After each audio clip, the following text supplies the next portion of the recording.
মধ্যরাতে নারী সংরক্ষণ আইন 2023 কার্যকর কেন্দ্রের মহিলা সংরক্ষণ আইন কার্যকর করল কেন্দ্রীয় সরকার। 16 এপ্রিল থেকে এই আইনকে কার্যকর করা হলো। আইন মন্ত্রকের তরফে একটি গেজেট নোটিফিকেশন বের করা হয়, সেখানে মহিলা সংরক্ষণ আইনকে কার্যকরের নির্দেশ দেওয়া হয়। এদিকে আজই সংসদে 3টি বিল নিয়ে ভোটাভুটি। তার আগে কিভাবে আইন কার্যকর করলো কেন্দ্র, প্রশ্ন উঠছে। আসলে কেন্দ্রীয় সরকার 2023-এর পুরনো বিলকে কার্যকর করছে। লোকসভার প্রস্তাবিত মহিলা সংরক্ষণ বিল পাশ করানো সম্ভব নয়। এটা কি আজ করে এই রাতারাতি এই বিল আইনে কার্যকর করা হলো? এই মুহূর্তে গোটা বিষয় নিয়ে একটুখানি কথা বলবো। আমাদের সঙ্গে রয়েছেন রাজনৈতিক বিশ্লেষক রাজাগোপাল ধর চক্রবর্তী। রাজাগোপাল বাবু, যে বিষয়টা আজই সংসদে এই 3টি বিল যা গতকাল কেন্দ্রের তরফ থেকে পেশ করা হয় সেগুলো নিয়ে ভোটাভুটি আছে, কিন্তু তার আগে একেবারে রাতারাতি 2023-এর এই মহিলা সংরক্ষণ বিল যেটা আইন কার্যকর করলো কেন্দ্র, কি কি ব্যাখ্যা থাকছে এর পিছনে? হ্যাঁ, দেখুন, মেয়েরা আমাদের দেশে ভোটারের আর্ধেক অংশ, এটা এক নম্বর। কিন্তু তার চেয়েও বড় ব্যাপার হচ্ছে ইদানিংকালে পুরুষদের যত পার্সেন্ট ভোট দিচ্ছে তার চেয়ে বেশি মেয়েরা ভোট দিচ্ছে। মেয়েদের একটা রাজনৈতিক সচেতনতা শুরু হয়ে গেছে এবং এর ফলে সব রাজনৈতিক দল মনে করছে যে মেয়েদেরকে রাজনীতির ক্ষেত্রে অগ্রাধিকার দেওয়া দরকার। কেউ কেউ মনে করছে এদের টাকা দিয়ে, মানে মাসিক ভাতা দিয়ে এদের মন সন্তুষ্ট করা দরকার। সব পার্টি চেষ্টা করছে নানানভাবে। এখন যেটা এসেছে যে 1/3 সিট রিজার্ভেশন থাকবে পার্লামেন্টে, বিধানসভায়, অর্থাৎ আগামী নির্বাচন যতগুলোই হবে তাতে কিন্তু 1/3 কিন্তু সেটা ভাগ হয়ে যাবে মেয়েদের মধ্যে। অর্থাৎ আরো অনেক মেয়েরা আসবেন আমাদের নীতি নির্ধারণে। দেখা গেছে বিভিন্ন দেশে নানান সমীক্ষায় যে মেয়েরা ক্ষমতায় আসলে তারা কিন্তু শিক্ষার, স্বাস্থ্য দিকে বেশি নজর দেন এবং দুর্নীতির হারও অপেক্ষাকৃত পুরুষদের তুলনায় কম থাকে, এটাও দেখা গেছে। সুতরাং এবং যারা বাড়ির গৃহস্থালিটা এত সুন্দর করে চালান তারা দেশটাকেও সুন্দর করে চালাবেন, এইটা বহু জায়গায় আশা করা যায় এবং হচ্ছেও। যারা মেয়েরা ক্ষমতায় এসেছে তারা দেশকে নতুন ভাবে দিশা দেখাতে পেরেছে। তো আগামী দিনে কি হবে সেটা আগামী দিনই বলবে। তবে এটা আমাদের কাছে একটা আশার বার্তা যে মেয়েদের ক্ষমতায়ন হচ্ছে, তাদেরকে কেউ দাবিয়ে রাখতে পারবে না। এবং সেন্ট্রাল গভর্নমেন্ট, যেটা নরেন্দ্র মোদী আমাদের প্রধানমন্ত্রী উনি বলেছেন, ওটা যদি আমি হেরে যাই তাহলে কিন্তু দেখা যাবে বিরোধীরাই হেরে গেছে। অর্থাৎ তারা মেয়েদের সুরক্ষা, মেয়েদের যে রিজার্ভেশন সেদিকটা তারা নজর দেয়। অর্থাৎ মেয়ের ব্যাপারটা হারলেও জিত, জিতলেও জিত। অর্থাৎ বলতে চাইছে যে মেয়েদের কাছে আমি যদি আসতে পারি, বোঝাতে পারি যে তোমাদের ক্ষমতায়নে আমি আছি, তাহলে কিন্তু আগামী দিনটাতেই আমার হয়ে দাঁড়াবে। এই বার্তা কিন্তু দলের প্রধানমন্ত্রী দিয়েছেন এবং আমি নিজে মনে করি যে এইটা দেওয়াটা অত্যন্ত জরুরি ছিল।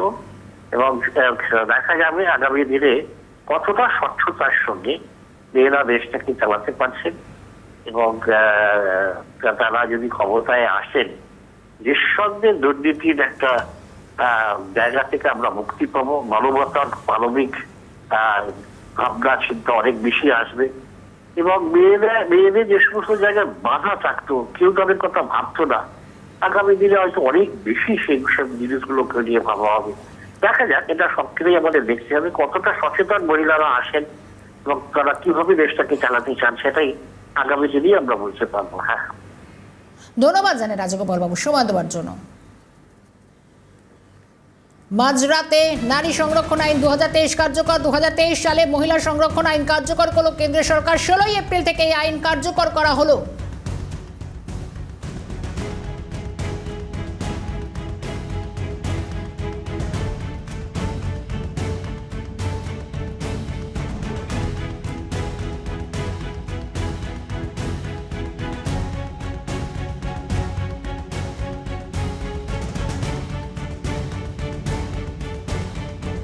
এপ্রিল থেকে এই আইন কার্যকর করা হয়েছে। তবে এর আগে 2023 সালে এই বিলে রাষ্ট্রপতি অনুমোদন মিলেছিল, কিন্তু তারপর সেই সময় এটির গেজেট নোটিফিকেশন দেওয়া হয়েছিল। একেবারে আজ খুব গুরুত্বপূর্ণ, তার কারণ গতকালে সংসদে পেশ হওয়া 3টি গুরুত্বপূর্ণ বিল যা কেন্দ্র পেশ করে, যেগুলোকে পাশ করানোর জন্য মরিয়া আজ এই 3টে বিলের ওপর ভোটাভুটি রয়েছে।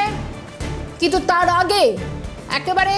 আগে 2023-এ রাতারাতি 2023-এর মহিলা সংরক্ষণ আইন কার্যকর করলো কেন্দ্র। অনেকগুলো দিক রয়েছে। 2023 সালে মহিলা সংরক্ষণ আইন কার্যকর করলো কেন্দ্রীয় সরকার।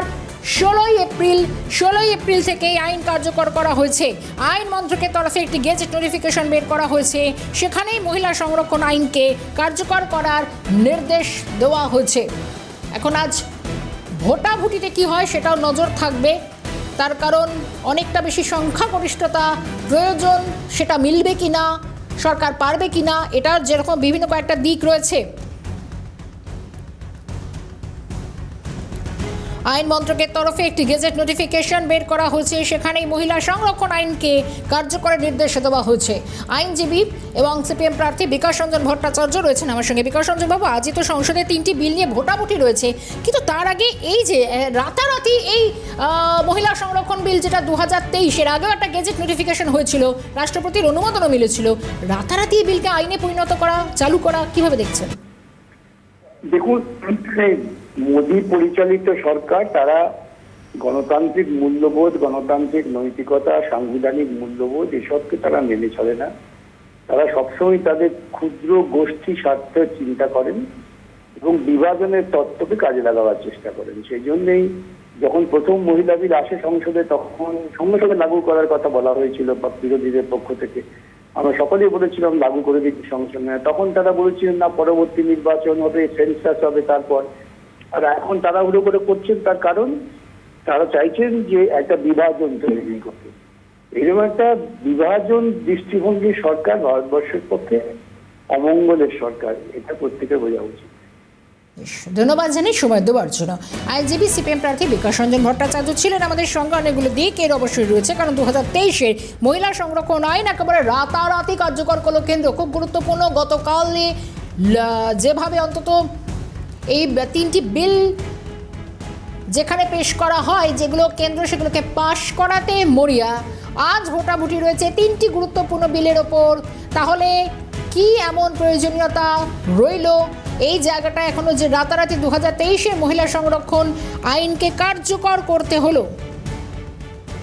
এর আগেও 2023-এ মহিলা সংরক্ষণে বিল আনা হয়, সেই সময় রাষ্ট্রপতির অনুমোদন মেলে, অর্থাৎ বিলটি আইনে পরিণত হয় এবং সেই সময় যে বিলটি পাস হয় এবং তারপর একটি গেজেট নোটিফিকেশনও বের করা হয়। বিলের রাষ্ট্রপতির অনুমোদনের পর সেই বছরই অন্তত এই গেজেট নোটিফিকেশন বের হয়েছিল বলে যেমনটা জানা যাচ্ছে।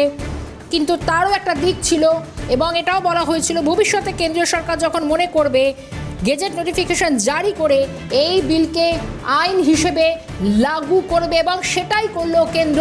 একেবারে আজ যখন ভোটাভুটির দিকে তাকিয়ে বিভিন্ন মহল কি হয়, আদৌ সংখ্যাগরিষ্ঠতা মেলে কিনা, কারণ দুই কক্ষে যে 2/3 সংখ্যাগরিষ্ঠতা অন্তত আজকের এই ভোটাভুটিতে পাওয়ার দরকার ছিল, এবং সেটা অন্তত পাওয়ায় কিনা এটাও কিন্তু একটা বড় বিষয়। কিন্তু তার আগেই পুরনো পাশ হওয়া বিলকে আইন হিসেবে কার্যকর করলো কেন্দ্র।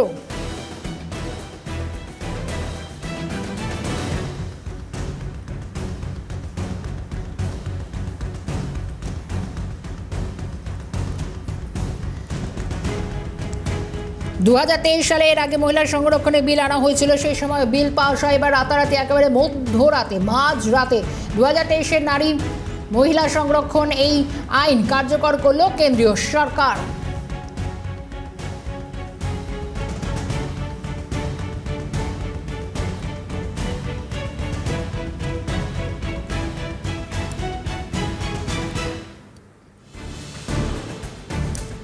দু 2023-এর মহিলা সংরক্ষণ বিলে বলা হয়েছিল এবং সংসদে 33% মহিলা আসন সংরক্ষণ করা হবে, এবং সেই কারণে তখন আইন হিসেবে কার্যকর করা হয়নি, কিন্তু এখন সেই আইন হিসেবে কার্যকর করা হলো।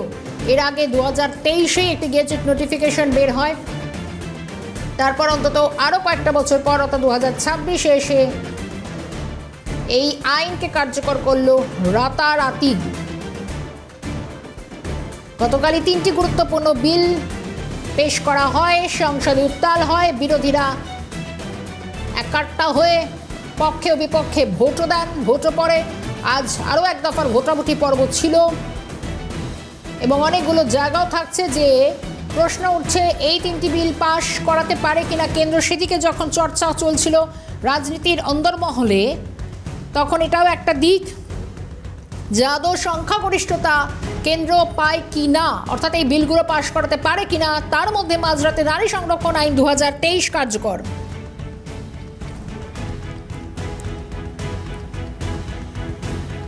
এই মুহূর্তে টেলিফোন লাইনে কংগ্রেস প্রার্থী আশুতোষ চট্টোপাধ্যায় রয়েছেন আমার সঙ্গে। আশুতোষ দা, যে বিষয়টা যে এর আগে তো 2023 গেজেট নোটিফিকেশন হয়েছিল, রাষ্ট্রপতির অনুমোদন মিলেছিল, সেই সময় অন্তত এটিকে আইন হিসেবে কার্যকর করা হয়নি, এবং আজ যখন ভোটাভুটি রয়েছে তিনটি বিল নিয়ে পাশ করাতে মরিয়া কেন্দ্র, তখন এক্ষেত্রে সংখ্যাগরিষ্ঠতা পাবে কিনা এই বিষয়গুলো যখন একটা ফ্যাক্টর হচ্ছে, তার আগে রাতারাতি এই আইনকে একেবারে কার্যকর করে দেওয়া, কি ব্যাখ্যা দেবেন?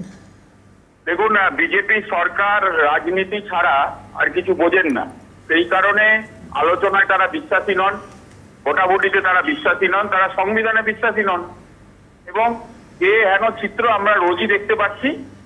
এবং বিশেষত তারা যেখানে যেখানে ভোট চলছে সেখানে সেখানে তাদের ঢোল বাজানোর জন্য এই কার্যকলাপগুলো করছে পার্লামেন্টে, যেটা দুর্ভাগ্যজনক। এবং আমরা মনে করি সমস্ত জিনিস আলোচনার মাধ্যমে করা হোক।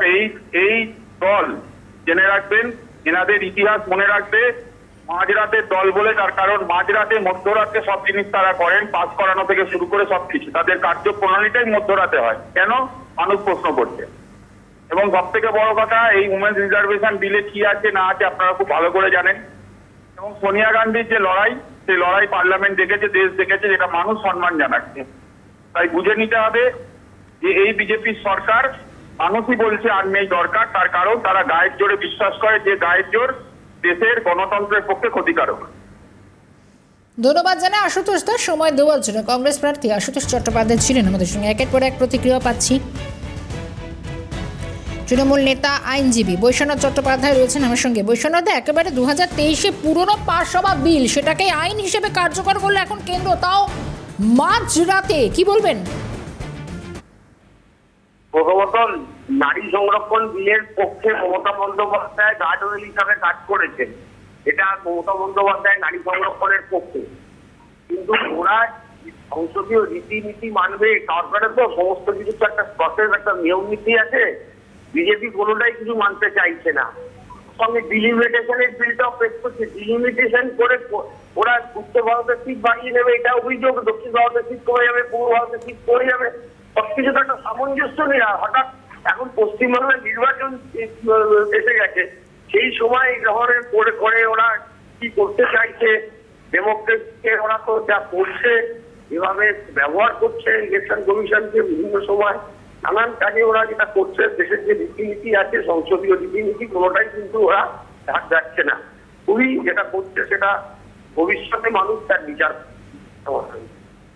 বেশ, বৈশ্বনাথ, ধন্যবাদ জানাই সময় দেওয়ার জন্য। যে যে দিকগুলো উঠে আসছে তার কারণ আরও একবার জানাবো। এই মুহূর্তের অন্যতম গুরুত্বপূর্ণ খবর, তার কারণ একেবারে সংসদে আজ যখন তাকিয়ে বিভিন্ন মহল রাজনীতির কারবারিরা বলছেন যে আজ সংসদে ভোটাভুটিতে কি হয়, কারণ গতকাল যেভাবে উত্তাল হলো সংসদ, 207টি পক্ষে 127টি বিপক্ষে যেভাবে ভোট পড়ে, এবং তারপর অন্তত আজকে আরও এক দফার যে ভোটাভুটি রয়েছে। এবার বিষয় হচ্ছে দুই কক্ষ মিলিয়ে যে সংখ্যাগরিষ্ঠতা পাওয়ার কথা সেটা পাওয়া যাবে কিনা, সেই অঙ্কটা যখন চলছিল, কারণ এই অঙ্কটা মেলানো কেন্দ্রের কাছে একটা বড় চ্যালেঞ্জ আজকের। এবং এই বিষয়ের ওপর যখন একটা রাজনীতির কারবারিরা তারা বিশ্লেষণ করছিলেন, তখন তার আগে দেখা গেল ফের মধ্যরাতে, এই মধ্যরাতে আবারও 2023-এর যে বিলটা এর আগে রাষ্ট্রপতির অনুমোদন পায়, এবং রাষ্ট্রপতির অনুমোদন পেয়ে যেটা আইনে পরিণত হয়, কিন্তু সেটিকে সেই সময় কার্যকর করা হয়নি। সেই সময় একটি গেজেট নোটিফিকেশন বের করা হয়, এবং সেখানে স্পষ্টত বলা হয়েছিল ভবিষ্যতে কেন্দ্রীয় সরকার যখন মনে করবে তখন গেজেট নোটিফিকেশন জারি করে এই বিলকে আইন হিসেবে লাগু করবে, এবং সেটাই করা হলো। তবে এমন একটা আবহের মধ্যে, এবং যে সময় একেবারে 5টি রাজ্যে অন্তত যেভাবে বিধানসভা নির্বাচন চলছে, সামনে তামিলনাড়ু, বাংলায় ভোট রয়েছে, এবং এই আবহে দাঁড়িয়ে এক প্রকার প্রায় ঝুঁকি কিনা সেটাও কিন্তু প্রশ্ন তুলছেন রাজনীতির কারবারিরা। তবে মাঝরাতে 2023 নারী সংরক্ষণ আইন, এটাকে কেন্দ্র কার্যকর করা যথেষ্ট তাৎপর্যপূর্ণ, তার কয়েকটি দিকও রয়েছে, এমনটা অন্তত উঠে আসছে।